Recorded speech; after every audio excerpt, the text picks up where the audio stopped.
Λοιπόν, ανόητε, το βλέπεις. Μάρμαρο καινούργιο στην πολυκατοικία. Μάρμαρο καινούργιο που κάποιοι άνθρωποι κοπίασαν. Κάποιοι έβαλαν τα λεφτά τους για να το φτιάξουν εδώ. Δεν είμαι εγώ ένας από αυτούς. Εγώ ήμουν να μένω εδώ κοντά. Λοιπόν, πρόσεξε να δεις τι γίνεται. Θα το φτιάξουμε. Πήγες και το έβαψες. Ούτε μερικές μέρες και πήγες και το έβαψες. Έβαψες για να κάνεις την ίδια σχήμια που έχεις κάνει παντού στο κέντρο των Αθηνών. Παντού. Και εδώ και απέναντι. Γιατί όλο αυτό? Διότι είσαι ανόητος. Άκου. Η κολόνα υπάρχει μια πιθανότητα να καθαρίσει. Βλέπεις. Μάλλον θα την καθαρίσουμε την κολόνα. Καθαρίσει.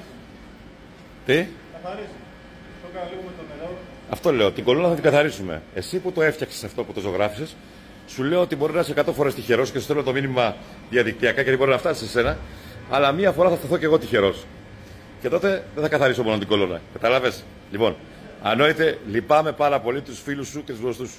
Γεια.